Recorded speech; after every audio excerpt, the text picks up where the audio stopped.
Assalamualaikum warahmatullahi wabarakatuh. Welcome to my channel Gudang Cuan Genzi. Apa kabar teman-teman semua? Semoga teman-teman dalam keadaan sehat walafiat dan selalu dilancarkan rezekinya dan juga selalu dilancarkan usahanya. Nah, kali ini saya akan bahas ya tentang salah satu yang harus teman-teman ketahui, apalagi bagi teman-teman yang udah sering melakukan pinjaman online. Jadi rata-rata ya yang udah pernah mengajukan pinjaman online, hal pertama yang ditakuti adalah cara penagihan oleh debt collector.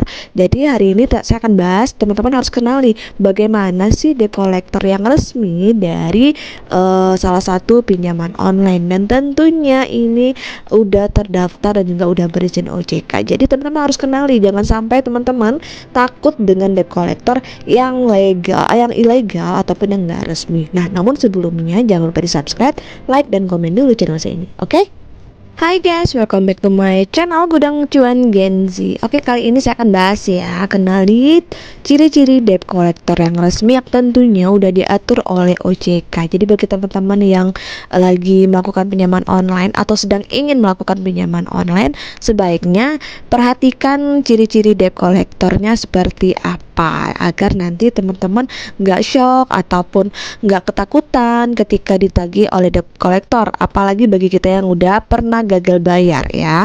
Nah, untuk menagih utang atau yang sering kita sebut dengan debt collector resmi merupakan profesi yang turut diatur oleh Otoritas Jasa Keuangan atau OJK. Nah, untuk pelaku usaha jasa keuangan atau PUJK seperti perusahaan multi finance, pinjaman online atau sejenisnya boleh bekerja sama dengan pihak lain untuk melakukan penagihan kredit, yaitu dengan debt collector.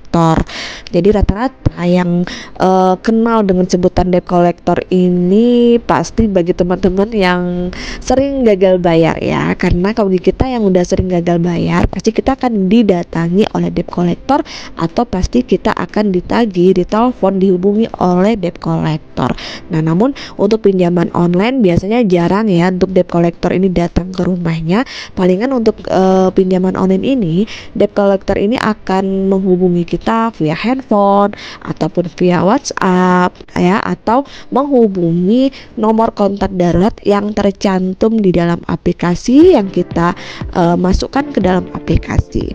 Nah, yang teman-teman harus ketahui ya dalam peraturan OJK itu bahwa tentang perlindungan konsumen dan masyarakat di sektor jasa keuangan. Nah, di sana OJK udah jelas memberitahukan bahwa OJK mengatur debt collector yang hanya boleh menagih utang ke nasabah PUJK sesuai dengan tindakan yang diperbolehkan.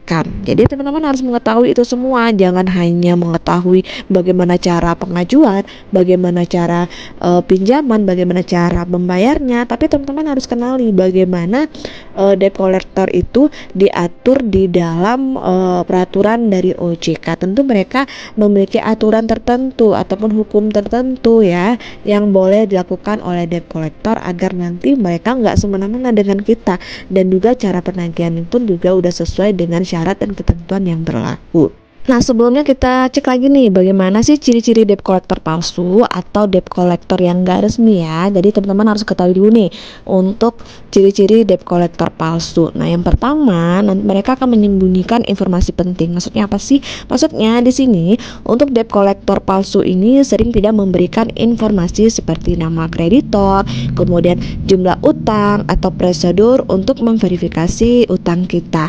Jadi tidak ada pemberitahuan tertulis dalam waktu 5 hari sejak kontrak pertama. Itu wajib teman-teman curigai ya, karena mereka hanya menagih kita dengan menyebutkan nominal itu sesuka hatinya. Misalkan ya kita berhutang senilai 10 juta rupiah, maka yang disampaikannya senilai 20 juta rupiah, lalu 10 juta rupiah itu dikemanain gitu ya. Jadi untuk debt collector yang palsu ini mereka nggak akan menyebutkan informasi yang benar. Nah, kemudian yang kedua, untuk debt collector yang palsu ini mereka menelpon di waktu yang tidak tepat. Nah, sering nggak sih teman-teman ngerasain ya ada debt collector yang menghubungi kita di waktu tidak tepat, seperti dihubungi jam 8 pagi atau jam 9 malam. Nah, ini adalah tanda bahwa debt collector tersebut nggak sah, karena penagih utang resmi itu mematuhi aturan tentang waktu yang pantas untuk menghubungi kita. Jadi mereka memiliki aturan dan juga terstruktur, nggak sesuka hatinya aja, kadang subuh, kadang tengah malam. Itu bisa dipastikan bahwa itu merupakan debt collector yang palsu. Nah, yang ketiga, biasanya untuk debt collector palsu ini mereka meminta informasi keuangan pribadi kita. Jadi mereka sering meminta informasi yang sangat sensitif seperti nomor rekening bank, kemudian data pribadi lainnya. Jadi jangan berikan informasi itu kecuali kita benar-benar yakin bahwa yang disampaikan mereka adalah identitas mereka yang sah, ya. Nah, keempat, biasanya untuk debt collector palsu ini mereka mengklaim utang yang tidak kita kenali. Jadi misalkan teman-teman ngerasa itu bukan hutang kita, jangan segan-segan untuk minta bukti tertulis dan verifikasi. Nah, jadi nanti penagih utang yang resmi itu biasanya menyediakan informasi yang lengkap tentang hutang kita. Jadi pastikan dulu dan ingat-ingat nih, kita hutang di aplikasi mana aja, nominalnya berapa aja. Jangan sampai nanti teman-teman terbayar dengan nominal yang salah. Alhasil hutang kita nggak lunas, uang kita diambil oleh orang yang tidak bertanggung jawab. Nah, kemudian yang kelima, di sini biasanya untuk debt collector yang palsu itu mereka selalu mengancam untuk menghubungi orang-orang di sekitar kita. Jadi jika mereka mengancam akan memberitahu keluarga kita, teman, atau atasan tempat kita bekerja tentang hutang kita ini merupakan taktik penipuan. Nah, biasanya untuk penagih utang yang resmi ini mereka hanya boleh menghubungi orang yang kita cantumkan ke dalam nomor kontak darurat kita. Biasanya ini juga untuk yang resmi, mereka nggak akan menyebutkan berapa nominal hutang kita. Jadi teman-teman memang harus hati-hati dalam menggunakan aplikasi pinjaman online. Nah, kita cek lagi ya, bagaimana sih debt collector yang resmi ataupun yang sudah diatur oleh OJK, agar teman-teman paham ya, mengerti bagaimana cara penagihan debt collector yang resmi yang sudah diatur oleh OJK. Nah, lalu bagaimana sih ciri-ciri debt collector yang resmi? Ini sesuai dengan pasal 62 POJK nomor 22 tahun 2023 tentang tindakan yang diatur oleh OJK terhadap menagih utang ke nasabah.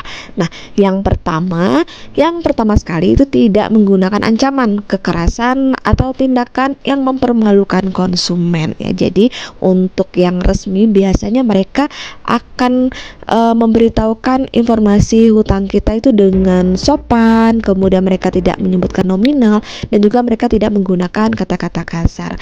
Nah, yang kedua, mereka tidak menggunakan tekanan secara fisik atau verbal. Nah, biasanya tekanan fisik ini ada debt collector yang datang ke rumah, ataupun ada debt collector yang nelfon yang sifatnya mencaci, kemudian mengancam, itu termasuk dalam kekerasan secara verbal. Nah, kemudian yang ketiga, tidak melakukan penagihan kepada pihak selain konsumen. Nah, biasanya untuk penagih atau debt collector yang resmi, mereka hanya melakukan penagihan kepada kita, namun jika nomor kita tidak bisa dihubungi, mereka akan menelpon nomor kontak darurat yang tercantum di dalam aplikasi. Dan biasanya yang mereka hubungi itu mereka tidak membahas masalah hutang teman-teman. Mereka hanya membahas menanyakan keberadaan teman-teman aja. Jadi itu yang dikatakan debt collector yang resmi.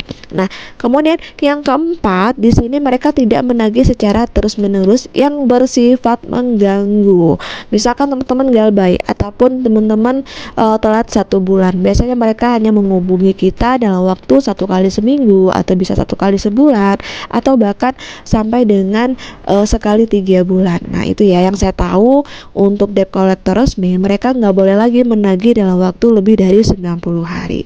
Nah, kemudian yang kelima, penagihan dilakukan di alamat penagihan atau sesuai dengan domisili kita. Itu bagi kita melakukan pinjaman di bank konvensional atau di bank yang offline.